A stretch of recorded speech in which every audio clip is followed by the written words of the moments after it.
आज 10 सेप्टेम्बर 2025 दिन बुधवार आश्विन मास कृष्णपक्ष सिंह 25 दिन आज तिथि और नक्षत्र तृतीय दिवा 3 घंटा 38 मिनिट पर्यंत रेवती नक्षत्र दिवा 4 घंटा 3 मिनिट पर्यंत मीनचंद्र दिवा 4 घंटा 3 मिनिट पर्यंत सूर्य दर्शन 5 घंटा 34 मिनिट और सूर्यास्त 5 घंटा 52 मिनिट। आज कर्कट राशि हाथ 12 आज धनु राशि हाथ चंद्र। आज शुभ बेला दिवा 7 घंटा 13 मिनिट और दिवा 8 घंटा 51 मिनिट पर्यंत दिवा 11 घंटा 19 मिनिट और दिवा 12 घंटा 57 मिनिट पर्यंत दिवा 4 घंटा 14 मिनिट और अपराह्न 5 घंटा 52 मिनिट पर्यंत। निषिद्ध खाद्य आज पोटल और दिवा 3 घंटा 38 मिनिट पर मूला भक्षण निषेध।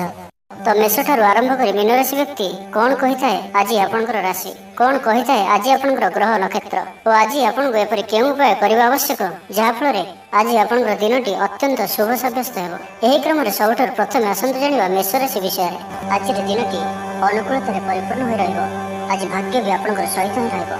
आज आपण समस्त साथी नहीं कर सफल रे निजर कथा लोक मनाई पारे कौन सामाजिक संगठन में आप जोड़ी हो पारती जार लाभ आपको आग को निश्चय ही मिल कौन से पुराणा कार्य आपको लाभ मिल कौन से पुराणा ऋण आज आप सुझी पारती पुराणा मित्र अचानक आपको साहाय्य सहयोग हाथ बढ़ाइबे धन रोजगार किसी नुआ योजना करें परिवार मध्य भी आज आपंकर प्रभाव विस्तार हो कौन से नुआ कार्य शिखापी मन बढ़ी पारती कौन से कार्य भाई मान सहयोग मिल प्रॉपर्टी क्षेत्र में सफलता निश्चय ही प्राप्त हो आपन प्रत्येक क्षेत्र में आज जीवन साथी सहयोग प्राप्त हो तेरे आज आपण गोटे कथा प्रति विशेष सावधान रही अच्छी आज आप कहार मीठा कथार आसीपारती और आपण द्वारा ही भूल हो पाए जहाँपे आपड़ कौन विपद में पड़ पारती तेरे आपण गोटे कथार सावधान रही अच्छी कि आज आपण जो भी कार्य खास अटे से आज आपण को अल्प सावधान रही अच्छी क्या सहित पैसा को नहीं कौन सी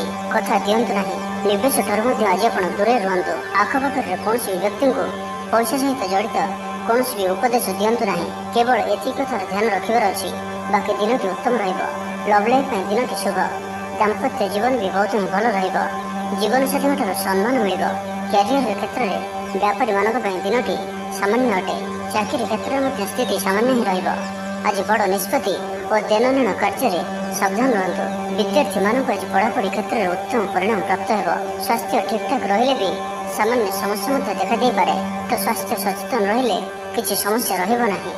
तो आज दिनटी को आपण शुभमय करने आज आप कौन आवश्यकता था व्यक्ति को सुखिला खाद्य पदार्थ दान करूँ और आज आप निज विषय में बड़ कर क्या भी कहतु ना यह आपन शुभ साब्यस्त हो। वृष राशि विषय जाना आज दिनटी आपन अनुकूल भरी हुई और लाभकारी रही अच्छी व्यवसाय क्षेत्र में उच्च अधिकारी कृपा दृष्टि आप प्रगतिर मार्ग उन्मुक्त हो। आज अचानक भाव में आपंकर आयर वृद्धि हो कौन छंदी होता समस्या को सजाड़े आप सफल हो पारती भाग्य आपंकर सहित ही रटुकी रही कार्य आरंभ हो पाए जो कार्य को आप अनेक दिन धरी करने चिंता कर आरंभ करती कौन से बोझर कि एपरी साथी ठार आपको मुक्ति मिल पाए कौन भी समस्या अन्य आलोचना करने द्वारा आपको तार समाधान मिल पाए आग को बढ़वे उत्साह देखा जो भी कार्य आज हाथ को ने तो आप सहज ही संपन्न करेंगे किसी नुआ दायित्व मिल पाए आपको धनर क्षेत्र में किसी नुआ सुजोग मिलवर भी सुजोग प्राप्त हो आपन को पसंद कर व्यक्ति कुटुंब और प्रियजन कथा को शुणा चेष्टा करूँ तेज आज आपण गोटे कथा प्रति केवल सावधान रही अच्छी आज आप कथार ध्यान रखु आज जोग किसी एपरी बनुची कि आप जो स्थान में कार्यरत अच्छा सेठारे आज आप निजर ही कर्म फसी पारती एथि अल्प सावधान रुहतु आपण विचार अधिकारी आपण विरक्त हो पारती तो समय को एपरी भाव में जावाक दिंतु ता सहित परिवार कौन गोटे कथा को गुरुत्वर सहित विचार न कले आप क्षति पड़ पारती धनर निवेश दिनटी सामान्य अटे परिश्रम उचित परिमाण प्राप्त हो व्यापार को बढ़ाइबा चिंता विचार करते तो समय अनुकूल अटे आग को लाभ ही लाभ मिल सहित विद्यार्थी मान आज दिनटी अधिक परिश्रम भली रही। तो आज दिनटी को आप शुभमय करने आज आप भगवान विष्णु ध्यान करें ओम नमः भगवते वासुदेवाय यही मंत्रटी को अधिक अधिक जप करूँ एवं आज आप मिछ शपथ नियंतु ना यह आपन शुभ साब्यस्त हो। मिथुन राशि विषय जाना आज दिनटी आपन अत्यधिक ऊर्जा और सफलता प्रदान करने पर दिनटी हो रही आज आप निजे को बहुत हालुका अनुभव करेंगे मानसिक दुश्चिंता दूर हो चाकरी क्षेत्र में लगी रही चिंता दूर हो व्यापार क्षेत्र में किसी नुआ लोक आज आपण सहित जोड़ी हो पारती କୌଣସି ମହତ୍ୱପୂର୍ଣ୍ଣ ବ୍ୟକ୍ତିଙ୍କ ସହିତ ସାକ୍ଷାତ କରିବାର ଯୋଗ ବି ଆଜି ବନୁଅଛି। ଆଜି ଆପଣ ବ୍ୟବହାରିକ ରହିବାର ପ୍ରୟାସ କରିବେ। ଆଜି ନିଜର ମନର କଥାକୁ କାହା ଆଗରେ କହିପାରନ୍ତି। କାର୍ଯ୍ୟକ୍ଷେତ୍ରରେ ଆପଣ ସଫଳ ରହିବେ। ଭାଇ ଭଉଣୀମାନଙ୍କ ସହଯୋଗ ପ୍ରାପ୍ତ ହେବ। ଧନଲାଭ ସରଳତାର ସହିତ ହେବ। ମିତ୍ର ଓ ଭାଇ ଭଉଣୀମାନଙ୍କଠାରୁ କୌଣସି ସାହାଯ୍ୟ ସହଯୋଗ ପ୍ରାପ୍ତ କରିବେ, କିନ୍ତୁ ତା ସହିତ ତାଙ୍କର ଓ ଆପଣଙ୍କର ମଧ୍ୟରେ ଅହନ୍ତକୁ ନେଇ ଅର୍ଥାତ୍ ମୁଁପଣକୁ ନେଇ କୌଣସି ସମସ୍ୟା ଆସିପାରେ। ଏଥିପାଇଁ ପରିବାରରେ ଶାନ୍ତି ବଜାୟ ରଖିବା ପାଇଁ ଆପଣ କୌଣସି ପ୍ରକାରର ବାଦ ବିବାଦଠାରୁ ଦୂରେଇ ରୁହନ୍ତୁ। କିଛି ଗୁପ୍ତ ସୂଚନା କିମ୍ବା କିଛି ରହସ୍ୟ କଥା ଆଜି ଆପଣଙ୍କୁ ମିଳିପାରେ। ତା ସହିତ ଏହି କଥା ପ୍ରତି ବି ଆପଣ ଅଳ୍ପ ସାବଧାନ ରହିବାର ଅଛି କି ଆପଣଙ୍କର ଗ୍ରହ ଗୋଚର ସ୍ଥିତି କିଛି ବାଦ ବିବାଦ ଆଡ଼କୁ ସଂକେତ କରୁଅଛି। ତ ଆପଣ ବାଦ ବିବାଦଠାରୁ ଯଥାସମ୍ଭବ ଦୂରେଇ ରୁହନ୍ତୁ। ବାହାରର କୌଣସି ବି ସମସ୍ୟାରେ ବା ବିବାଦରେ ନିଜକୁ ସାମିଲ କରନ୍ତୁ ନାହିଁ। ସାମାନ୍ୟ କଥାରୁ ମଧ୍ୟ କଳହ ଉପୁଜିପାରେ। ତା ସହିତ ସ୍ୱାସ୍ଥ୍ୟକୁ ନେଇ ମଧ୍ୟ ଆଜି କିଛି ସମସ୍ୟା ଦେଖାଦେଇପାରେ। ଆପଣଙ୍କର କିମ୍ବା ଆପଣଙ୍କର ପରିବାରରେ କାହାର ସ୍ୱାସ୍ଥ୍ୟ ଖରାପ ରହିବାର ଯୋଗ ମଧ୍ୟ ବନୁଅଛି। ତ ଅଳ୍ପ ସଚେତନ ରୁହନ୍ତୁ। ଲଭ୍ ଲାଇଫ୍ କ୍ଷେତ୍ର ପାଇଁ ଆଜିର ଦିନଟି ଭଲ ନୁହେଁ। ସମ୍ପର୍କରେ ଦ୍ରୁତ ଗତିରେ ପରିବର୍ତ୍ତନ ଆସିପାରେ। କ୍ୟାରିୟର କ୍ଷେତ୍ରରେ ଆଜି ଆପଣଙ୍କର ଆର୍ଥିକ ସ୍ଥିତି ମଜବୁତ ରହିବ। ବ୍ୟାପାରୀମାନଙ୍କୁ ଅଧିକ ଲାଭ ମିଳିପାରେ। କୌଣସି ନୂଆ କାର୍ଯ୍ୟ ଆରମ୍ଭ କରିପାରନ୍ତି, କିନ୍ତୁ ଆଜି ବଡ଼ ଧରଣର ନିବେଶଠାରୁ ଦୂରେଇ ରୁହନ୍ତୁ ଓ ବିଦ୍ୟାର୍ଥୀମାନଙ୍କୁ ଆଜି ପଢ଼ାପଢ଼ି କ୍ଷେତ୍ରରେ ସଫଳତା ହିଁ ପ୍ରାପ୍ତ ହେବ। ତ ଆଜିର ଦିନଟିକୁ ଆପଣ ଶୁଭମୟ କରିବା ପାଇଁ ଆଜି ଆପଣ ଭଗବାନ ଭୋଳାନାଥଙ୍କ ଧ୍ୟାନ କରି ଓମ୍ ନମଃ ଶିବାୟ ଏହି ମନ୍ତ୍ରଟିକୁ ଅଧିକରୁ ଅଧିକ ଜପ କରନ୍ତୁ ଓ ଆଜି ଆପଣ ଶୀଘ୍ରତାର ସହିତ କୌଣସି ବି ନିଷ୍ପତ୍ତି ନିଅନ୍ତୁ ନାହିଁ। ଏହା ଆପଣଙ୍କ ପାଇଁ ଶୁଭ ସାବ୍ୟସ୍ତ ହେବ। ଏବେ ଆସନ୍ତୁ କର୍କଟ ରାଶି ବିଷୟରେ ଜାଣିବା। ଆଜିର ଦିନଟି ଆପଣଙ୍କ ପାଇଁ ଉତ୍ତମ ରହିବ। ସବୁକିଛି ଆପଣଙ୍କର ଅନୁକୂଳ ହିଁ ରହିବ। ମନ ମୁତାବକ କାର୍ଯ୍ୟ ସମ୍ପନ୍ନ ହେବ। ଭୌତିକ ସୁଖ ସୁବିଧାରେ ବୃଦ୍ଧି ହେବ। କୌଣସି ଗୋଟେ ଶୁଭ ସମାଚାର ପ୍ରାପ୍ତ ହେବ। କଳା ଓ ସଙ୍ଗୀତ ପ୍ରତି ମନ ଆକର୍ଷିତ ରହିବ। ଜୀବନସାଥୀଙ୍କ ସହ ସମ୍ପର୍କରେ ମଧୁରତା ବଢ଼ିବ। ପରିବାର ପାଇଁ ଆଜି ଆପଣ ସମୟ କାଢ଼ିବେ। କୌଣସି ବୟସ୍କ ବ୍ୟକ୍ତିଙ୍କ ଉପଦେଶ ଆପଣଙ୍କ ପାଇଁ ଲାଭକାରୀ ରହିବ। ନୂଆ କାର୍ଯ୍ୟର ଆରମ୍ଭ ପାଇଁ ଆଜିର ଦିନଟି ବହୁତ ହିଁ ଶୁଭ ରହିବ। ପରିବାରର ବାତାବରଣ ସୁଖ ଶାନ୍ତିମୟ ରହିବ। ବନ୍ଧୁ କିମ୍ବା ମିତ୍ର ଆପଣଙ୍କ ପ୍ରତି ସହଯୋଗର ହାତ ବଢ଼ାଇବେ।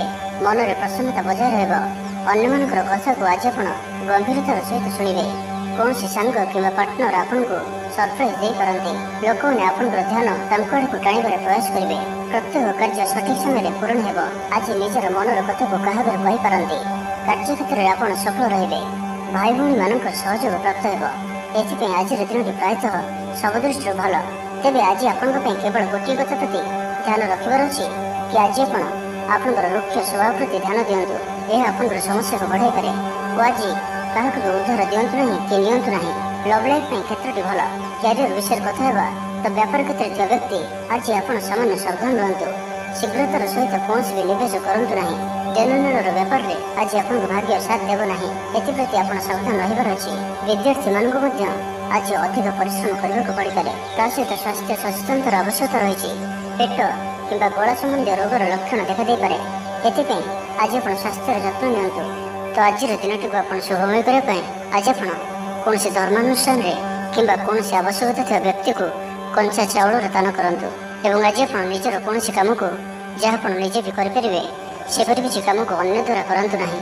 ଏହା ଆପଣଙ୍କ ପାଇଁ ଶୁଭ ସାବ୍ୟସ୍ତ ହେବ। ତ ଏବେ ଆସନ୍ତୁ ସିଂହ ରାଶି ବିଷୟରେ ଜାଣିବା। ଆଜିର ଦିନଟି ଆପଣଙ୍କ ପାଇଁ ମିଳାମିଶାପୂର୍ଣ୍ଣ ରହିବ। ଆଜି ଆପଣ କୌଣସି ଅସମ୍ଭବ ପରି ଲାଗୁଥିବା କାର୍ଯ୍ୟ ସହଜରେ କରିପାରିବେ। ତେବେ ଆଜି ମାନସିକ ଦୃଷ୍ଟିରୁ ସ୍ତର ଉଚ୍ଚ ନିଚ ରହିବ, କିନ୍ତୁ ଆଜି ଆପଣଙ୍କୁ ପ୍ରତ୍ୟେକ କାର୍ଯ୍ୟରେ ସଫଳତା ନିଶ୍ଚୟ ମିଳିବ। କାହାରିକୁ ଉଦ୍ଧାର ଦେଉଥିବା ଧନ ବି ଆଜି ଆପଣଙ୍କୁ ମିଳିଯିବ। କୌଣସି ସୂତ୍ରରୁ କୌଣସି କ୍ଷେତ୍ରରେ ନୂଆ ସୁଯୋଗ ପ୍ରାପ୍ତ ହେବ। ଆଜିର କୌଣସି କାର୍ଯ୍ୟକାରଣରୁ ଆପଣଙ୍କୁ ପଦୋନ୍ନତି ବି ମିଳିପାରେ ଓ ଯେଉଁ ବି ବ୍ୟକ୍ତି ନୂଆ ଚାକିରିର ଅପେକ୍ଷାରେ ରହିଛନ୍ତି ସେମାନଙ୍କ ପାଇଁ ମଧ୍ୟ ଶୀଘ୍ର ହିଁ ଖୁସିର ଖବର ମିଳିପାରେ। ଆପଣଙ୍କୁ କୌଣସି ଭଲ ସ୍ଥାନରେ ଚାକିରିଟିଏ ମିଳିପାରେ। ବନ୍ଧୁବାନ୍ଧବ ଓ ମିତ୍ରମାନଙ୍କ ସହ ଭେଟ ମନରେ ପ୍ରସନ୍ନତା ଆଣିବ। ଆଜି ଆପଣ ବ୍ୟବହାରିକ ରହିବାର ପ୍ରୟାସ କରିବେ। ଜୀବନସାଥୀଙ୍କ ସହ ସମୟ ଭଲରେ କଟିବ। ପରିବାର ମଧ୍ୟରେ ସୁଖ ଶାନ୍ତିର ମାହୋଲ ରହିବ। ନୂଆ କାର୍ଯ୍ୟର ଆରମ୍ଭ କରିବା ପାଇଁ ଆଜିର ଦିନଟି ଆପଣଙ୍କ ପାଇଁ ଶୁଭ। ଲଭ୍ ଲାଇଫ୍ ପାଇଁ ଦିନଟି ଅତ୍ୟନ୍ତ ଶୁଭ। ନିଜ ପାଇଁ ସମୟ କାଢ଼ିବେ। କୌଣସି ନୂତନ କାର୍ଯ୍ୟ ଆରମ୍ଭ ପାଇଁ ଆପଣ ପ୍ଲାନିଂ କରିପାରନ୍ତି। ପରିବାରର ଆଖପାଖର ଲୋକମାନଙ୍କ ସହ ଆପଣଙ୍କର ସମ୍ପର୍କରେ ମଧୁରତା ଆସିବ। ଦାମ୍ପତ୍ୟ ଜୀବନରେ ସୁଖ ମିଳିବ। ବାହନର ସୁଖ ବି ପ୍ରାପ୍ତ ହେବ। ତେବେ ସ୍ୱାସ୍ଥ୍ୟକୁ ନେଇ ସାମାନ୍ୟ ସଚେତନ ରୁହନ୍ତୁ, କାରଣ କିଛି ଛୋଟମୋଟ ସ୍ୱାସ୍ଥ୍ୟଜନିତ ସମସ୍ୟା ଦେଖାଦେଇପାରେ। ଶତ୍ରୁ ବି ଆଜି ଆପଣଙ୍କର ଅହିତ କରିପାରିବେ ନାହିଁ। ତେବେ ଆଜି ଆପଣ ଗୋଟିଏ କଥାର ବିଶେଷ ଧ୍ୟାନ ରଖନ୍ତୁ କି ଆଜିର ଯୋଗ ଏପରି ରହୁଅଛି କି ଆପଣ ଅଜାଣତରେ ଆପଣ କୌଣସି ବିବାଦରେ ପଶିପାରନ୍ତି ଓ ଆଜି ଆପଣ ଏହି ତିନୋଟି କଥାର ବିଶେଷ ଧ୍ୟାନ ରଖନ୍ତୁ କି ଆଜି କୌଣସି ବି ବିବାଦଠାରୁ ଆପଣ ଦୂରରେ ରୁହନ୍ତୁ। ଏହାଦ୍ୱାରା ଆପଣଙ୍କର କ୍ଷତି ହୋଇପାରେ। ଲଭ୍ ଲାଇଫ୍ ଓ ଦାମ୍ପତ୍ୟ ଜୀବନ ଦୁଇଟି ଯାକ କ୍ଷେତ୍ର ଆପଣଙ୍କ ପାଇଁ ଅତ୍ୟନ୍ତ ହିଁ ଶୁଭ ସାବ୍ୟସ୍ତ ହେବ। ପତିପତ୍ନୀଙ୍କ ମଧ୍ୟରେ ସମ୍ପର୍କ ମଧୁରତାପୂର୍ଣ୍ଣ ରହିବ। ଆକସ୍ମିକ ଧନଲାଭରେ ବି ଯୋଗ ବନୁଅଛି। ତ ଆଜିର ଦିନଟିକୁ ଆପଣ ଶୁଭମୟ କରିବା ପାଇଁ ଆଜି ଆପଣ ସବୁଜ ଖାଦ୍ୟ ପଦାର୍ଥ କୌଣସି ଆବଶ୍ୟକତା ଥିବା ବ୍ୟକ୍ତିକୁ ଦାନ କରନ୍ତୁ। ଓ ଆଜି ଆପଣ କାହାରି କଥାକୁ କାହା ଆଗରେ ବା ଅନ୍ୟ ଆଗରେ ପ୍ରକାଶ କରନ୍ତୁ ନାହିଁ। ଏହା ଆପଣଙ୍କ ପାଇଁ ଶୁଭ ସାବ୍ୟସ୍ତ ହେବ। ଏବେ ଆସନ୍ତୁ କନ୍ୟା ରାଶି ବିଷୟରେ ଜାଣିବା। ଆଜିର ଦିନଟି ଆପଣଙ୍କ ପାଇଁ ଶୁଭ ଫଳଦାୟକ ରହିବ। ଆଜି ଆପଣ ନିଜର ଉର୍ଜା ଦ୍ୱାରା, ନିଜର ହିଁ ପ୍ରେରଣା ଦ୍ୱାରା ଓ ନିଜ ଦ୍ୱାରା ହିଁ ପ୍ରସ୍ତୁତ ମାର୍ଗ ଦ୍ୱାରା ଆଗକୁ ବଢ଼ିଯିବେ। ଆଜି ଆପଣଙ୍କ ପ୍ରତ୍ୟେକ ପ୍ରୟାସ ସଫଳତା ପ୍ରାପ୍ତ କରିପାରେ। ମନୋବଳ ବହୁତ ହିଁ ଦୃଢ଼ ରହିବ, ଯେଉଁ କାରଣରୁ ଲକ୍ଷ୍ୟ ପ୍ରାପ୍ତି ସହଜ ହେବ। ସବୁ ଦିଗରୁ ସଫଳତା ପ୍ରାପ୍ତିର ଯୋଗ ବନୁଅଛି। ଧନର ଲାଭ ହେବ। ନିବେଶର ପ୍ଲାନ୍ କରିପାରନ୍ତି। ଆପଣଙ୍କର ବ୍ୟବହାରରେ ଲୋକମାନେ ପ୍ରଭାବିତ ରହିବେ। ଆପଣଙ୍କୁ ଅଧିକତର କାର୍ଯ୍ୟରେ ଆଜି ସଫଳତା ହିଁ ସଫଳତା ଦେଖିବାକୁ ମିଳିବ। ପାରିବାରିକ ସମ୍ପର୍କ ବି ଆଜି ଆପଣଙ୍କର ମଜବୁତ ହେବ ଓ ମାନସିକ ସ୍ୱାସ୍ଥ୍ୟ ଆପଣଙ୍କର ସାଧାରଣ ରହିବ। ନୂଆ କାର୍ଯ୍ୟର ଆରମ୍ଭ କରିବା ଦିଗରେ ଚିନ୍ତା ବିଚାର କରିବେ। ପରିବାର ପାଇଁ ଓ ନିଜ ପାଇଁ ଅଧିକ ସମୟ ଦେବେ। ଆଗକୁ ବଢ଼ିବାରେ ଉତ୍ସାହ ଦେଖାଦେବ। ଯେଉଁ ବି କାର୍ଯ୍ୟ ଆଜି ହାତକୁ ନେବେ ତ ତାକୁ ଆପଣ ସହଜରେ ହିଁ ସମ୍ପନ୍ନ କରିପାରିବେ। କିଛି ନୂଆ ଦାୟିତ୍ୱ ମିଳିପାରେ ଓ ସମୟ ଆନନ୍ଦପୂର୍ଣ୍ଣ ବିତିବ। ତେବେ ଆଜି ଆପଣଙ୍କ ପାଇଁ ଗୋଟିଏ କଥା ପ୍ରତି ବିଶେଷ ସାବଧାନ ରହିବାର ଅଛି। ଆଜି ଆପଣ କାହାର ମିଠା କଥାରେ ଆସିପାରନ୍ତି ଓ ଆପଣଙ୍କ ଦ୍ୱାରା ହିଁ ଭୁଲ ହୋଇପାରେ, ଯାହା ପାଇଁ ଆପଣ କୌଣସି ବିପଦରେ ପଡ଼ିପାରନ୍ତି ଓ ବିଶେଷ କରି ବିନା ବିଚାରରେ କୌଣସି ଏପରି କଥା କହିବେ ତ ଆପଣ ଫସିପାରନ୍ତି। ଅକାରଣରେ କୌଣସି ସମସ୍ୟାରେ ସନ୍ଦେହ ହୋଇପାରନ୍ତି। ମତଭେଦ ହେବାର ପ୍ରବଳ ଯୋଗ ବନୁଅଛି। ତ ଏଥିପ୍ରତି ଅଳ୍ପ ସତର୍କ ରହିବାର ଅଛି। ଲଭ୍ ଲାଇଫ୍ ପାଇଁ ଦିନଟି ସେତେ ଅନୁକୂଳ ନୁହେଁ। ନିଜର କ୍ରୋଧ ଉପରେ ନିୟନ୍ତ୍ରଣ ରଖନ୍ତୁ, କାରଣ ଆଜି ଆପଣଙ୍କର ସ୍ୱଭାବରେ କ୍ରୋଧ ଅଧିକ ଦେଖାଦେବ। କିନ୍ତୁ ଆର୍ଥିକ ସ୍ଥିତି ଠିକ୍ ରହିବ। ନିଜର ମନୋରଞ୍ଜନ ପାଇଁ କିଛି ଟଙ୍କା ଖର୍ଚ୍ଚ କରିପାରନ୍ତି। ବିଦ୍ୟାର୍ଥୀମାନଙ୍କ ଲାଗି ଦିନଟି ଭଲ ନୁହେଁ। ଅଧିକ ପରିଶ୍ରମ ହିଁ କରିବାକୁ ପଡ଼ିବ। ସ୍ୱାସ୍ଥ୍ୟ ଦୃଷ୍ଟିରୁ ଆଳସ୍ୟପଣ ଓ ଥକାପଣ ରହିବ। ତ ଆଜିର ଦିନଟିକୁ ଆପଣ ଶୁଭମୟ କରିବା ପାଇଁ ଆଜି ଆପଣ ଶନିଦେବଙ୍କର ଧ୍ୟାନ କରନ୍ତୁ ଏବଂ ଓಂ ସଂ ଶନିଶ୍ଚରାୟ ନମଃ ଏହି ମନ୍ତ୍ରଟିକୁ ଅଧିକରୁ ଅଧିକ ଜପ କରନ୍ତୁ। ଏବଂ ଆଜି ଆପଣ କାହାରି କାର୍ଯ୍ୟରେ ଅଯଥା ହସ୍ତକ୍ଷେପ କରନ୍ତୁ ନାହିଁ। ଏହା ଆପଣଙ୍କ ପାଇଁ ଶୁଭ ସାବ୍ୟସ୍ତ ହେବ। ତେବେ ଆସନ୍ତୁ ତୁଳା ରାଶି ବିଷୟରେ ଜାଣିବା। ଆପଣଙ୍କର ପ୍ରାୟତଃ ସମସ୍ତ କାର୍ଯ୍ୟ ସଫଳତାର ସହିତ ସମ୍ପନ୍ନ ହେବ। ଆପଣଙ୍କର କାର୍ଯ୍ୟ କରିବାର କୌଶଳ ଲୋକମାନଙ୍କୁ ପ୍ରଭାବିତ କରିବ। କୌଣସି ନୂଆ କାର୍ଯ୍ୟରେ ଆପଣଙ୍କର ରୁଚି ବଢ଼ିପାରେ। ସାଙ୍ଗମାନଙ୍କ ସହ ମିଶି କୌଣସି ଗୋଟିଏ କାର୍ଯ୍ୟ ପାଇଁ ଯୋଜନା ପ୍ରସ୍ତୁତ କରିପାରନ୍ତି ଓ ଏଥିରୁ ଆପଣଙ୍କୁ ବହୁତ କିଛି ନୂଆ ଶିଖିବାକୁ ମିଳିବ। ନିଜର ବୁଦ୍ଧିମତ୍ତା ଦ୍ୱାରା ଲୋକମାନଙ୍କୁ ପ୍ରଭାବିତ କରିପାରିବେ। ଚାକିରି କ୍ଷେତ୍ରରେ ସହକର୍ମୀଙ୍କଠାରୁ ସହଯୋଗ ପ୍ରାପ୍ତ ହେବ। ଆଗକୁ ବଢ଼ିବାରେ ଉତ୍ସାହ ଦେଖାଦେବ। ଯେଉଁ ବି କାର୍ଯ୍ୟ ଆଜି ହାତକୁ ନେବେ ତ ତାକୁ ଆପଣ ସହଜରେ ହିଁ ସମ୍ପନ୍ନ କରିପାରିବେ। କିଛି ନୂଆ ଦାୟିତ୍ୱ ମିଳିପାରେ। ଲୋକମାନେ ନିଜର ସମସ୍ୟା ଆପଣଙ୍କ ସମ୍ମୁଖରେ ରଖିପାରନ୍ତି। ତେବେ ଆଜି ଆପଣଙ୍କ ପାଇଁ ଗୋଟିଏ କଥା ପ୍ରତି ସାବଧାନ ରହିବାର ଅଛି କି ଆଜି ଆପଣ ଅଳ୍ପ ଆଳସ୍ୟପରାୟଣ ହୋଇପାରନ୍ତି। ଏହି କାରଣରୁ ଆପଣ ନିଜର ଆତ୍ମବିଶ୍ୱାସରେ ବି ଅଳ୍ପ ଅଭାବ ଦେଖିପାରିବେ। ତ ଏଥିପାଇଁ ଆଜି ଆପଣ ନିଜର ମନକୁ ସ୍ଥିର ରଖନ୍ତୁ। ପ୍ରତ୍ୟେକ କାର୍ଯ୍ୟକୁ ଦୃଢ଼ ମନୋବଳ ସହିତ କରିବାର ଅଛି। ଏହି ପ୍ରଭାବ କେବଳ ସନ୍ଧ୍ୟା ପର୍ଯ୍ୟନ୍ତ ହିଁ ରହିବ, ପରେ ସବୁକିଛି ସାମାନ୍ୟ ହୋଇଯିବ। ତ ଏତିକି ମାତ୍ର କଥାର ଆପଣ ଧ୍ୟାନ ରଖନ୍ତୁ। ବାକି ଲଭ୍ ଲାଇଫ୍ ବିଷୟରେ କଥା ହେବା ତ ପାର୍ଟନରଙ୍କ ସହିତ ବୈଚାରିକ ମତଭେଦ ହେବାର ସମ୍ଭାବନା ବନୁଅଛି। ଏଥିପାଇଁ ବାଣୀ ଉପରେ ସଂଯମତା ରକ୍ଷା କରନ୍ତୁ। ପାର୍ଟନରଙ୍କ ସହିତ ଅଧିକରୁ ଅଧିକ ସମୟ କାଟିବା ଆଜି ଆପଣଙ୍କ ପାଇଁ ଭଲ। କ୍ୟାରିୟର କ୍ଷେତ୍ରରେ ଆଜି ଆପଣଙ୍କର ଅଟକି ରହିଥିବା କୌଣସି କାର୍ଯ୍ୟ ସମ୍ପନ୍ନ ହୋଇପାରେ। ଅଟକି ରହିଥିବା ଧନ ବି ଆପଣଙ୍କ ପାଖକୁ ଫେରିଆସିବ। ବହୁଦିନରୁ ଲାଗି ରହିଥିବା ସମସ୍ୟା ବି ଦୂର ହେବ।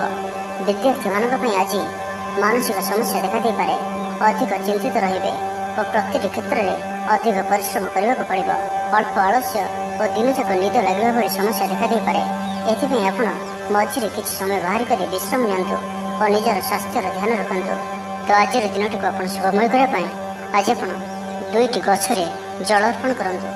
କୌଣସି ବି 2ଟି ଗଛକୁ ଜଳ ଅର୍ପଣ କରନ୍ତୁ ଓ ଆଜି ଆପଣ ଅନ୍ୟ କାହାର କାର୍ଯ୍ୟରେ ହସ୍ତକ୍ଷେପ କରନ୍ତୁ ନାହିଁ। ଏହା ଆପଣଙ୍କ ପାଇଁ ଶୁଭ ସାବ୍ୟସ୍ତ ହେବ। ଏବେ ଆସନ୍ତୁ ବୃଷ ରାଶି ବିଷୟରେ ଜାଣିବା। ଆଜି ଆପଣଙ୍କର ଦିନଟି ମିଳାମିଶାପୂର୍ଣ୍ଣ ରହିବ। କୌଣସି କାର୍ଯ୍ୟରେ ଅଧିକ ଦୌଡ଼ାଦୌଡ଼ି କରିବାକୁ ପଡ଼ିପାରେ। କିଛି କ୍ଷତିର ସମ୍ମୁଖୀନ ହୋଇପାରନ୍ତି। ଅଫିସରେ ବି ସହକର୍ମୀ ଆପଣଙ୍କର କାର୍ଯ୍ୟର ବିରୋଧ କରିପାରନ୍ତି। ତେବେ କିଛି ସହକର୍ମୀ ଓ ମିତ୍ର ଆପଣଙ୍କର ପକ୍ଷରେ ବି ରହିବେ। ଆପଣଙ୍କର ସକାରାତ୍ମକ ବିଚାର ଦ୍ୱାରା ଉଚ୍ଚ ଅଧିକାରୀ ଆପଣଙ୍କ ଉପରେ ବହୁତ ପ୍ରସନ୍ନ ରହିବେ। ଆଜି ଆପଣ କାହାର ମିଠା କଥାରେ ଆସିପାରନ୍ତି ଓ ଆପଣଙ୍କ ଦ୍ୱାରା ହିଁ ଭୁଲ ହୋଇପାରେ, ଯାହା ପାଇଁ ଆପଣ କୌଣସି ବିପଦରେ ପଡ଼ିପାରନ୍ତି। ଆପଣଙ୍କୁ କୌଣସି ପାର୍ଶ୍ୱ ଦ୍ୱାରା କୌଣସି ଉପଯୋଗୀ ଗିଫ୍ଟ ମିଳିପାରେ। କିନ୍ତୁ ଆଜି ଆପଣଙ୍କର କାହା ସହିତ ବି ବାଦ ବିବାଦ ବି ହୋଇପାରେ। ସେଥିପାଇଁ ଆଜି ପ୍ରତ୍ୟେକଟି କ୍ଷେତ୍ରରେ ଆଜିର ବିଚାର କାହା ଉପରେ ବି ଆପଣ ଲଗାନ୍ତୁ ନାହିଁ। ସ୍ୱାସ୍ଥ୍ୟ ସମ୍ବନ୍ଧରେ ବି ଆଜି ଆପଣ ଅଳ୍ପ ସାବଧାନ ରୁହନ୍ତୁ। ବାହାରର ଖାଦ୍ୟପେୟଠାରୁ ବଞ୍ଚିତ ରୁହନ୍ତୁ। କୌଣସି ଗୋଟିଏ ରୋଗ ପାଇଁ ଆପଣଙ୍କୁ ଅଧିକ ଖର୍ଚ୍ଚାନ୍ତ ହେବାକୁ ମଧ୍ୟ ପଡ଼ିପାରେ। ନକାରାତ୍ମକ ବିଚାର ଆଜି ଆପଣଙ୍କ ଉପରେ ପ୍ରଭାବୀ ରହିବେ। ଭାଗିଦାରୀ କାର୍ଯ୍ୟରେ ବି ଆଜି ଆପଣ ସାବଧାନ ହିଁ ରହିବାର ଅଛି। କାର୍ଯ୍ୟକ୍ଷେତ୍ରରେ ବାରମ୍ବାର ପରିବର୍ତ୍ତନ କରନ୍ତୁ ନାହିଁ, ଅନ୍ୟଥା କ୍ଷତିରେ ପଡ଼ିପାରନ୍ତି। ଆଜି ଆପଣ ନିଜର ଆଖପାଖରେ ଯାହା ବି ଘଟୁଛି ସେଥିପ୍ରତି ଧ୍ୟାନ ତ ରଖନ୍ତୁ, କିନ୍ତୁ ନିଜର କାମରେ ହିଁ ମତଲବ ରଖନ୍ତୁ। ଆଜି ଆପଣ ତାହା ହିଁ କରନ୍ତୁ ଯାହା ଆପଣ ମନ କହୁଛି। ସେଥିରେ ଆପଣଙ୍କୁ ସଫଳତା ମିଳିବାର ସମ୍ଭାବନା ବନୁଅଛି। ଲଭ୍ ଲାଇଫ୍ ପାଇଁ ଦିନଟି ଶୁଭ ନୁହେଁ। ପାର୍ଟନରଙ୍କ ସହିତ ମତାନ୍ତର କି ମନାନ୍ତର ଘଟିବାର ଯୋଗ ରହୁଛି। ଆପଣଙ୍କର କାରଣରୁ ପାର୍ଟନରଙ୍କର ଆଜି ମୁଡ୍ ବି ଖରାପ ରହିପାରେ। କ୍ୟାରିୟର କ୍ଷେତ୍ରରେ ସରକାରୀ ଚାକିରି କ୍ଷେତ୍ରରେ ଥିବା ବ୍ୟକ୍ତିଙ୍କୁ ଅଧିକ ସତର୍କ ରହିବାର ଅଛି। କିଛି ବିବାଦର ଯୋଗ ବନୁଅଛି। ପୂର୍ବ ନିର୍ଦ୍ଧାରିତ କାର୍ଯ୍ୟ ସମୟରେ ସମ୍ପୂର୍ଣ୍ଣ କରିପାରିବେ ନାହିଁ। ପେଟ ସମ୍ବନ୍ଧୀୟ ରୋଗ ମଧ୍ୟ ଦେଖାଦେଇପାରେ, ତ ବାହାରର ଖାଦ୍ୟ ଓ ଅଧିକ ମସଲା ମସଲିଠାରୁ ଦୂରେଇ ରୁହନ୍ତୁ।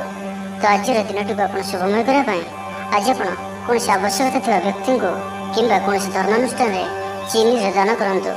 ଧଳା ରଙ୍ଗର ମିଠା ବି ଦାନ କରିପାରିବେ। ଓ ଆଜି ଆପଣ କାହାରିକୁ ବି ମିଛ କୁହନ୍ତୁ ନାହିଁ, ଏହା ଆପଣଙ୍କ ପାଇଁ ଶୁଭ ସାବ୍ୟସ୍ତ ହେବ। ଏବେ ଆସନ୍ତୁ ଧନୁରାଶି ବିଷୟ ଜାଣିବା।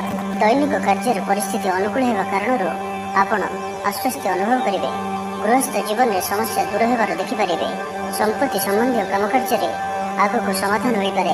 ଆଜି ଆପଣ କୌଣସି ଛନ୍ଦି ହୋଇଯାଇଥିବା ସମସ୍ୟାକୁ ସମାଧାନ କରିବାର ପ୍ରୟାସ କରିପାରନ୍ତି ଓ ଏଥିରେ ସଫଳତା ବି ମିଳିବାର ପୂର୍ଣ୍ଣ ଯୋଗ ବନୁଅଛି, ଯାହାଫଳରେ ଆପଣ ଆପଣଙ୍କର ବିଚାରକୁ ବି ବଦଳାଇବାକୁ ପଡ଼ିପାରେ। ଏହି ପରିବର୍ତ୍ତନ ଆପଣଙ୍କ ପାଇଁ ଶୁଭ ହିଁ ରହିବ। ଅଯଥା ଖର୍ଚ୍ଚ କମ୍ ରହିବ। ଆପଣ ନିଜର ଦିନଚର୍ଯ୍ୟାରେ ବି ସୁଧାର ଆଣିବେ। ଧନଲାଭ ହେବ, ସମସ୍ୟା ଦୂର ହେବ। ଭାଇମାନଙ୍କ ସହ ସମ୍ବନ୍ଧରେ ଦୃଢ଼ତା ବଢ଼ିବ। ପରିବାର ମଧ୍ୟରେ ସ୍ନେହ ଓ ଭଲ ପାଇବାରେ ବୃଦ୍ଧି ହେବ। ତେବେ ଆଜି ଆପଣଙ୍କ ପାଇଁ ଏହି ଗୋଟିଏ କଥା ପ୍ରତି ସାବଧାନ ମଧ୍ୟ ରହିବାର ଅଛି। ଆପଣ ଆଜି କୌଣସି ନିକଟତର ବ୍ୟକ୍ତିଙ୍କୁ ଅବିଶ୍ୱାସ କରିପାରନ୍ତି, କିଛି ଭୁଲ ନିଷ୍ପତ୍ତି ନେଇପାରନ୍ତି, କାହାର କଥାକୁ ଶୁଣି କାହାକୁ ଖରାପ ଭାବିପାରନ୍ତି। କଥା କଟାକଟି ବିବାଦ ଭଳି ସମସ୍ୟା ମଧ୍ୟ ଦେଖାଦେଇପାରେ। ଏଥିପାଇଁ ଆଜି ଆପଣ ବାକ୍ୟ ଉପରେ ନିୟନ୍ତ୍ରଣ ରଖନ୍ତୁ ଓ ପ୍ରତ୍ୟେକ କାର୍ଯ୍ୟକୁ ଓ କଥାକୁ ବିବେକପୂର୍ଣ୍ଣ ନିର୍ଣ୍ଣୟ ନିଅନ୍ତୁ। କେବଳ ଏତିକି ହିଁ ଧ୍ୟାନ ରଖିବାର ଅଛି। ଲଭ୍ ଲାଇଫ୍ ପାଇଁ ସମୟ ଭଲ। ପାର୍ଟନରଙ୍କ ପାଇଁ କିଛି ଅଧିକ ଖର୍ଚ୍ଚ କରିବାକୁ ପଡ଼ିପାରେ। ଦାମ୍ପତ୍ୟ ଜୀବନ ମଧୁରତାପୂର୍ଣ୍ଣ ରହିବ। କ୍ୟାରିୟର ଦୃଷ୍ଟିରୁ ଆଜି ବିଶେଷ କରି କୃଷକମାନଙ୍କ ପାଇଁ ଦିନଟି ଅତ୍ୟନ୍ତ ହିଁ ଶୁଭ ରହିବ। ଏମାନଙ୍କୁ ଅଧିକରୁ ଅଧିକ ଲାଭ ଦେଖିବାକୁ ମିଳିବ। ବ୍ୟାପାରୀ ଓ ଚାକିରି କ୍ଷେତ୍ରରେ ଦିନଟି ସାମାନ୍ୟ ରହିବ। ବିଦ୍ୟାର୍ଥୀମାନଙ୍କ ପାଇଁ ମଧ୍ୟ ଦିନଟି ଭଲ ହିଁ ରହିବ। ତେବେ ସ୍ୱାସ୍ଥ୍ୟ ଦୃଷ୍ଟିରୁ ଅଳ୍ପ ସାବଧାନ ମଧ୍ୟ ରହିବାର ଅଛି। ପେଟ ଜନିତ କିଛି ସମସ୍ୟା, ଗ୍ୟାସ୍, ଏସିଡିଟି ଭଳି ସମସ୍ୟା ଦେଖାଦେଇପାରେ ଓ ଶରୀରରେ ଅଳ୍ପ ଦରଜ ରହିବ। ଏଥିପାଇଁ ଆଜି ଆପଣ ଖାଦ୍ୟପେୟ ଉପରେ ଅଧିକ ସାବଧାନ ରଖନ୍ତୁ ଓ ନିଜର ସ୍ୱାସ୍ଥ୍ୟର ଯତ୍ନ ନିଅନ୍ତୁ। ତେବେ ଆଜି ଧନୁରାଶିରେ ଘାତଚନ୍ଦ୍ର ଭୋଗ ହେତୁ ପ୍ରତିଟି କାର୍ଯ୍ୟ ସତର୍କତାର ସହିତ କରନ୍ତୁ। ଯାନବାହନ ଚଳାଇବାରେ ସାବଧାନ ରୁହନ୍ତୁ। କୌଣସି ବିଲକ୍ଷଣରେ କାର୍ଯ୍ୟ ଆଜି କରନ୍ତୁ ନାହିଁ ଓ ଦୂରଯାତ୍ରା କରୁଥିଲେ ସାବଧାନ ଓ ସତର୍କ ରୁହନ୍ତୁ। ତ ଆଜିର ଦିନଟିକୁ ଆପଣ ଶୁଭମୟ କରିବା ପାଇଁ ଆଜି ଆପଣ ହନୁମାନଙ୍କ ମନ୍ଦିରରେ ଗୋଟିଏ ଦୀପ ଜାଳନ୍ତୁ ଓ ଆଜି ଆପଣ କାହାରିକୁ ବି ମିଛ କୁହନ୍ତୁ ନାହିଁ, ଏହା ଆପଣଙ୍କ ପାଇଁ ଶୁଭ ସାବ୍ୟସ୍ତ ହେବ। ଏବେ ଆସନ୍ତୁ ମକର ରାଶି ବିଷୟ ଜାଣିବା। ଗ୍ରହ ଗୋଚର ଆପଣଙ୍କ ପାଇଁ ଅନୁକୂଳ ରହିବ। ଦିନଟି ଲାଭକାରୀ ରହିବ। ଆୟରେ ବୃଦ୍ଧି ହେବ। ଆଜି ଆପଣଙ୍କୁ କୌଣସି ନିଜର ବ୍ୟକ୍ତିଙ୍କଠାରୁ ଖୁସିର ଖବର ଶୁଣିବାକୁ ମିଳିବ। ବ୍ୟାପାର କ୍ଷେତ୍ରରେ ନୂଆ ଦିଗ ପ୍ରାପ୍ତ କରିବେ। ମନରେ ଉଦାରତା ରହିବ। ଅଟକି ରହିଥିବା କାର୍ଯ୍ୟ କୌଣସି ମିତ୍ରଙ୍କ ସହାୟତାରୁ ସମ୍ପନ୍ନ ହେବ। କୌଣସି ମହତ୍ତ୍ୱପୂର୍ଣ୍ଣ କାର୍ଯ୍ୟ ପାଇଁ ଲୋକମାନଙ୍କ ସହ ବିଚାର ବିମର୍ଶ କରିବେ। ଆଗକୁ ବଢ଼ିବାରେ ଉତ୍ସାହ ଦେଖାଦେବ। ଯେଉଁ ବି କାର୍ଯ୍ୟ ଆଜି ହାତକୁ ନେବେ ତ ତାକୁ ଆପଣ ସହଜରେ ହିଁ ସମ୍ପନ୍ନ କରିପାରିବେ। କିଛି ନୂଆ ଦାୟିତ୍ୱ ମିଳିପାରେ। ଆପଣଙ୍କୁ ଧନର କ୍ଷେତ୍ରରେ କିଛି ନୂଆ ସୁଯୋଗ ମିଳିବାର ବି ସୁଯୋଗ ପ୍ରାପ୍ତ ହେବ। ଏଥିପାଇଁ ଆପଣଙ୍କୁ ଏହାର ସମ୍ପୂର୍ଣ୍ଣ ଲାଭ ଉଠାଇବାକୁ ପଡ଼ିବ। ଦିନଚର୍ଯ୍ୟାରେ କିଛି ପରିବର୍ତ୍ତନ ବି ଆପଣଙ୍କୁ କରିବାକୁ ପଡ଼ିପାରେ। କୌଣସି ପ୍ରକାରର ସମସ୍ୟା ଓ କାମକାର୍ଯ୍ୟର ବୋଝ ବି ଆଜି କମ୍ ହୋଇପାରେ। ଘର ପରିବାରରେ କୌଣସି ସମସ୍ୟା ଦୂର କରିବା ପାଇଁ ସମୟ ଦେବେ। ତେବେ ଆଜି ଆପଣଙ୍କ ପାଇଁ ଗୋଟିଏ କଥା ପ୍ରତି ସାବଧାନ ରହିବାର ଅଛି କି ଆଜି ଆପଣ ଅନାବଶ୍ୟକ ଖର୍ଚ୍ଚ ଉପରେ ନିୟନ୍ତ୍ରଣ ରଖନ୍ତୁ। ବାଦ ବିବାଦ ଭିତରକୁ ଯାଆନ୍ତୁ ନାହିଁ ଓ ନିଜର ବିଚାରକୁ ବ୍ୟକ୍ତ କରିବା ସମୟରେ ନିଜର ଶବ୍ଦ ଉପରେ ଧ୍ୟାନ ଦିଅନ୍ତୁ। ବାକି ପ୍ରତ୍ୟେକଟି କ୍ଷେତ୍ର ଭଲ ହିଁ ରହିବ। ଲଭ୍ ଲାଇଫ୍ ପାଇଁ ଦିନଟି ଭଲ। ପତି ପତ୍ନୀଙ୍କ ମଧ୍ୟରେ ସମ୍ବନ୍ଧରେ ମଧୁରତା ଆସିଯିବ। ଦାମ୍ପତ୍ୟ ଜୀବନ ସୁଖମୟ ରହିବ। ଯେଉଁମାନେ ବି ପ୍ରପୋଜ କରିବା ପାଇଁ ଇଚ୍ଛା ରଖିଛନ୍ତି ତ ସେମାନଙ୍କ ପାଇଁ ଦିନଟି ଶୁଭ। ଆପଣଙ୍କୁ ସଫଳତା ମିଳିପାରେ। କ୍ୟାରିୟର କ୍ଷେତ୍ର ବିଷୟରେ କଥା ହେବା ତ କାର୍ଯ୍ୟ କ୍ଷେତ୍ରରେ ମାନସମ୍ମାନ ବଢ଼ିବ। କାର୍ଯ୍ୟକ୍ଷେତ୍ର ବିସ୍ତାର ହେବାର ଯୋଜନା ପ୍ରସ୍ତୁତ କରିପାରନ୍ତି। ଅଧିକାରୀ ଆପଣଙ୍କର କଥାକୁ ମହତ୍ତ୍ୱ ଦେବେ। ଆର୍ଥିକ ପକ୍ଷ ଦୃଷ୍ଟିରୁ ଆଜିର ଦିନଟି ଆପଣଙ୍କ ପାଇଁ ଅନୁକୂଳ ରହିବ। ବିଦ୍ୟାର୍ଥୀମାନଙ୍କ ପାଇଁ ମଧ୍ୟ ଦିନଟି ଅତ୍ୟନ୍ତ ଶୁଭ। ସ୍ୱାସ୍ଥ୍ୟ ଆପଣଙ୍କର ଭଲ ରହିବ, କିନ୍ତୁ ଆପଣଙ୍କର ପିତାଙ୍କ ସ୍ୱାସ୍ଥ୍ୟକୁ ନେଇ ଅଳ୍ପ ଆପଣ ଚିନ୍ତିତ ରହିପାରନ୍ତି। ତ ଆଜି ଆପଣ ନିଜର ସ୍ୱାସ୍ଥ୍ୟ ସହିତ ପିତାଙ୍କର ସ୍ୱାସ୍ଥ୍ୟର ବି ଧ୍ୟାନ ରଖନ୍ତୁ। ତ ଆଜିର ଦିନଟିକୁ ଆପଣ ଶୁଭମୟ କରିବା ପାଇଁ ଆଜି ଆପଣ ସବୁଜ ଖାଦ୍ୟ ପଦାର୍ଥ କୌଣସି ଆବଶ୍ୟକତା ଥିବା ବ୍ୟକ୍ତିକୁ ଦାନ କରନ୍ତୁ ଓ ଆଜି ଆପଣ କାହାରି କଥାକୁ କାହା ଆଗରେ ବା ଅନ୍ୟ ଆଗରେ ପ୍ରକାଶ କରନ୍ତୁ ନାହିଁ। ଏହା ଆପଣଙ୍କ ପାଇଁ ଶୁଭ ସାବ୍ୟସ୍ତ ହେବ। ଏବେ କୁମ୍ଭ ରାଶି ବିଷୟରେ ଜାଣିବା। ଚନ୍ଦ୍ରମାଙ୍କର ସ୍ଥିତି ଲାଭକାରୀ ରହିବାର ଅଛି। ଯଦି ଆପଣ କୌଣସି ଚାକିରି ପାଇଁ କିମ୍ବା ପଦୋନ୍ନତି ପାଇଁ ପ୍ରୟାସ କରୁଛନ୍ତି ତ ଆପଣଙ୍କୁ ସେହି ସମ୍ବନ୍ଧୀୟ କୌଣସି ସୂଚନା ମିଳିପାରେ। ଆଜି ଆପଣଙ୍କୁ ଘର ପାଇଁ ଅଧିକ ସମୟ ଦେବାକୁ ପଡ଼ିପାରେ। ଆପଣଙ୍କୁ ଆବଶ୍ୟକ ପଡ଼ିଲେ ପରିବାର ପାଇଁ କିଛି ତ୍ୟାଗ ବି କରିବାକୁ ପଡ଼ିପାରେ। ଲଭ୍ ଲାଇଫ୍ ପାଇଁ ଆଜିର ଦିନଟି ଅତ୍ୟନ୍ତ ହିଁ ଭଲ ରହିବ। ସୁଖପ୍ରାପ୍ତିର ଯୋଗ ରହୁଅଛି। ଆଜି ଯେଉଁ ବି କାର୍ଯ୍ୟ କରନ୍ତୁ ଚିନ୍ତା ବିଚାର କରିକି ହିଁ କରନ୍ତୁ ତ କାର୍ଯ୍ୟ ସମ୍ପନ୍ନ ହେବ। ସ୍ୱାସ୍ଥ୍ୟ ଆପଣଙ୍କର ଭଲ ହିଁ ରହିବ। କୌଣସି ଏପରି କଥା ଆପଣଙ୍କ ସାମ୍ନାକୁ ଆସିପାରେ ଯାହାଦ୍ୱାରା ଆପଣଙ୍କୁ ଭବିଷ୍ୟତରେ ହେବାକୁ ଥିବା ଲାଭ ପାଇଁ କିଛି ସଂକେତ ମିଳିପାରେ। କୌଣସି ଚିନ୍ତା ସମାପ୍ତ ହେବ। ମନରେ ଉତ୍ସାହ ରହିବ। ଧୈର୍ଯ୍ୟର ସହିତ କରାଯାଇଥିବା ନିର୍ଣ୍ଣୟ ଓ କିଛି ବି କାର୍ଯ୍ୟ ବହୁତ ହିଁ ଲାଭ ପ୍ରଦାନ କରିବ। ତେବେ ଆପଣଙ୍କ ପାଇଁ ଗୋଟିଏ କଥାର ଧ୍ୟାନ ରଖିବାର ଅଛି କି ଆପଣଙ୍କର ଗ୍ରହ ଗୋଚର କିଛି ଏପରି ସଂକେତ ପ୍ରଦାନ କରୁଅଛି କି ଆପଣଙ୍କର କୌଣସି ନିଜର ବ୍ୟକ୍ତି ହିଁ ଆପଣଙ୍କୁ କୌଣସି ସମସ୍ୟାରେ ପକାଇ ପାରନ୍ତି। ଏଥିପାଇଁ ପଇସା, ସମୟ ଓ ଊର୍ଜା ସବୁକିଛି ଖର୍ଚ୍ଚ ହୋଇପାରେ। ତା ସହିତ ଆପଣଙ୍କର ସରଳତାର ସ୍ୱଭାବ ପାଇଁ ଲୋକମାନେ ଆପଣଙ୍କର ଲାଭ ବି ଉଠାଇ ପାରନ୍ତି। ଏଥିପାଇଁ ଆଜି ଆପଣଙ୍କୁ ଅଳ୍ପ ସତର୍କ ରହିବାର ଅଛି। ବିବାହିତଙ୍କ ପାଇଁ ଦିନଟି ଶୁଭ। ଜୀବନସାଥୀଙ୍କଠାରୁ ସହଯୋଗ ପ୍ରାପ୍ତ ହେବ। କ୍ୟାରିୟର କ୍ଷେତ୍ରଟି ଆପଣଙ୍କର ଆର୍ଥିକ ପକ୍ଷକୁ ମଜବୁତ କରୁଅଛି। ମିତ୍ର ଓ ଭାଇ ଭଉଣୀମାନଙ୍କଠାରୁ କୌଣସି ସାହାଯ୍ୟ ସହଯୋଗ ପ୍ରାପ୍ତ କରିବେ, କିନ୍ତୁ ତା ସହିତ ତାଙ୍କର ଓ ଆପଣଙ୍କର ମଧ୍ୟରେ ଅହନ୍ତକୁ ନେଇ ଅର୍ଥାତ୍ ମୁଁପଣକୁ ନେଇ କୌଣସି ସମସ୍ୟା ଆସିପାରେ। ଏଥିପାଇଁ ପରିବାରରେ ଶାନ୍ତି ବଜାୟ ରଖିବା ପାଇଁ ଆପଣ କୌଣସି ପ୍ରକାରର ବାଦ ବିବାଦଠାରୁ ଦୂରେଇ ରୁହନ୍ତୁ। ଓ ଯଦି ଆପଣ ବିଦ୍ୟାର୍ଥୀ ଅଟନ୍ତି ତ ବିଦ୍ୟାର୍ଥୀଙ୍କ ପାଇଁ ସମୟ ଭଲ ନାହିଁ। ଆପଣ ଚିନ୍ତା କରୁଛନ୍ତି ସଫଳତା ପାଇଁ ତ ଅଧିକରୁ ଅଧିକ ପରିଶ୍ରମ ହିଁ ଆପଣଙ୍କୁ କରିବାକୁ ପଡ଼ିପାରେ। ଆପଣ ଊର୍ଜାବାନ ସକ୍ରିୟ ରହିବେ। ତ ଆଜିର ଦିନଟିକୁ ଆପଣ ଶୁଭମୟ କରିବା ପାଇଁ ଆଜି ଆପଣ ଶନିଦେବଙ୍କର ଧ୍ୟାନ କରନ୍ତୁ ଏବଂ ଓମ୍ ସଂ ଶନିଶ୍ଚରାୟ ନମଃ ଏହି ମନ୍ତ୍ରଟିକୁ ଅଧିକରୁ ଅଧିକ ଜପ କରନ୍ତୁ ଏବଂ ଆଜି ଆପଣ କାହାରି କାର୍ଯ୍ୟରେ ଅଯଥା ହସ୍ତକ୍ଷେପ କରନ୍ତୁ ନାହିଁ। ଏହା ଆପଣଙ୍କ ପାଇଁ ଶୁଭ ସାବ୍ୟସ୍ତ ହେବ। ଏବେ ମୀନ ରାଶି ବିଷୟରେ ଜାଣିବା। ଚନ୍ଦ୍ରମାଙ୍କର ସ୍ଥିତି ଆଜିର ଦିନଟିକୁ ଆନନ୍ଦମୟ କରୁଅଛି। ଅଚାନକ ଧନଲାଭ ହୋଇପାରେ। ଆପଣଙ୍କ ଦ୍ୱାରା କରାଯାଇଥିବା ଯୋଜନା ଦ୍ୱାରା ସଫଳତା ମିଳିବାର ସମ୍ପୂର୍ଣ୍ଣ ଯୋଗ ବନୁଅଛି। କ୍ୟାରିୟର କ୍ଷେତ୍ରରେ ଆଗକୁ ବଢ଼ିବାର ସୁଯୋଗ ମିଳିବ। ନିଜର ବିଚାର ଓ କଥା ଦ୍ୱାରା ଅନ୍ୟମାନଙ୍କୁ ନିଜର କଥା ଦ୍ୱାରା ମନାଇ ପାରିବାରେ ସକ୍ଷମ ରହିବେ। କୌଣସି ବଡ଼ କାର୍ଯ୍ୟ ବି ଆପଣଙ୍କର ଶୀଘ୍ର ହିଁ ସମ୍ପନ୍ନ ହେବ। ଆଜି ଆପଣ ଚାକିରି ବଦଳାଇବାର ବିଚାର ବି କରିପାରନ୍ତି। କିଛି ମହତ୍ତ୍ୱପୂର୍ଣ୍ଣ ଲୋକମାନଙ୍କ ସହିତ ମିତ୍ରତା ବି ହୋଇପାରେ। କୌଣସି ଦିଗରୁ ସାହାଯ୍ୟ ଚାହୁଁଛନ୍ତି ତ ମିଳିପାରେ। ଶତ୍ରୁମାନଙ୍କଠାରୁ ବି ବିଜୟ ମିଳିବାର ଯୋଗ ବନୁଅଛି। ପରିବାରଠାରୁ ସାହାଯ୍ୟ ସହଯୋଗ ମିଳିବ। ଆପଣଙ୍କର ମନୋବୃତ୍ତିରେ ବଡ଼ ଧରଣର ସକାରାତ୍ମକ ପରିବର୍ତ୍ତନର ବି ଯୋଗ ରହୁଅଛି। ନିଜର ବିଶେଷ ଗୁଣର ପ୍ରତିଭାରୁ ସାହିତ୍ୟ କ୍ଷେତ୍ରରେ ନୂତନତ୍ୱ ଆଣିପାରିବେ। ଗୃହର ବାତାବରଣ ସୁଖଶାନ୍ତିପୂର୍ଣ୍ଣ ରହିବ। ନିଜର ପ୍ରତିସ୍ପର୍ଧୀଙ୍କଠାରୁ ଗୋଟିଏ ପାଦ ଆପଣ ଆଗରେ ରହିବେ। ଆପଣଙ୍କର ପରିଶ୍ରମ ତୁଳନାରେ ଆପଣଙ୍କୁ ଲାଭ ଅଧିକ ହିଁ ମିଳିବ। କାର୍ଯ୍ୟସ୍ଥଳରେ ସ୍ଥିତି ଭଲ ରହିବ। ପରିବାର ମଧ୍ୟରେ ସୁଖଶାନ୍ତିର ମାହୋଲ ରହିବ। ନୂଆ କାର୍ଯ୍ୟର ଆରମ୍ଭ କରିବା ପାଇଁ ଆଜିର ଦିନଟି ଆପଣଙ୍କ ପାଇଁ ଶୁଭ। ତେବେ ଆଜି ଗୋଟିଏ କଥାରୁ ସାବଧାନ ରହିବାର ଅଛି କି ଆଜି ଆପଣ କୌଣସି ବି କାର୍ଯ୍ୟକୁ ବହୁତ ହିଁ ଚିନ୍ତା ବିଚାର କରିକି ହିଁ କରନ୍ତୁ। ବିଶେଷ କରି ଲୋକମାନଙ୍କ ସହିତ କଥା ହେବା ସମୟରେ ବହୁତ ସାବଧାନ ଓ ସତର୍କ ରହିବାର ଅଛି। ଆଜି ଆପଣ କୌଣସି ବି ଏପରି କାର୍ଯ୍ୟରେ ସାମିଲ ହୁଅନ୍ତୁ ନାହିଁ ଯାହାଫଳରେ ଆପଣ କୌଣସି ଝଞ୍ଝଟ ଭିତରକୁ ଫସିଯାଇ ପାରନ୍ତି। କ୍ୟାରିୟର କ୍ଷେତ୍ରରେ ଆଜିର ପ୍ରତ୍ୟେକ କାର୍ଯ୍ୟ ସହଜରେ ହିଁ ସମ୍ପନ୍ନ ହେବ। ଆପଣଙ୍କର ଆୟରେ ବୃଦ୍ଧି ହେବ। ବିଦ୍ୟାର୍ଥୀଙ୍କ ଲାଗି ମଧ୍ୟ ଆଜିର ଦିନଟି ଅତ୍ୟନ୍ତ ହିଁ ଶୁଭ ସାବ୍ୟସ୍ତ ହେବ। ସ୍ୱାସ୍ଥ୍ୟ ଠିକ୍ଠାକ୍ ରହିବ। ସ୍ୱାସ୍ଥ୍ୟ ସଚେତନ ଓ ଯୋଗ ବ୍ୟାୟାମ ପ୍ରତି ଧ୍ୟାନ ରଖିବେ ତ ଶରୀର ନିଶ୍ଚୟ ହିଁ ସୁସ୍ଥ ଓ ନିରୋଗ ରହିବ। ତ ଆଜିର ଦିନଟିକୁ ଆପଣ ଶୁଭମୟ କରିବା ପାଇଁ ଆଜି ଆପଣ କୌଣସି ଆବଶ୍ୟକତା ଥିବା ବ୍ୟକ୍ତିକୁ ଔଷଧର ଦାନ କରନ୍ତୁ। ଖୋଜି କରି ଦାନ କରନ୍ତୁ ଓ ଆଜି ଆପଣ କୌଣସି ବିଷୟକୁ ନେଇ ଅଧିକ ଚିନ୍ତା କରନ୍ତୁ ନାହିଁ। ଏହା ଆପଣଙ୍କ ପାଇଁ ଶୁଭ ସାବ୍ୟସ୍ତ ହେବ।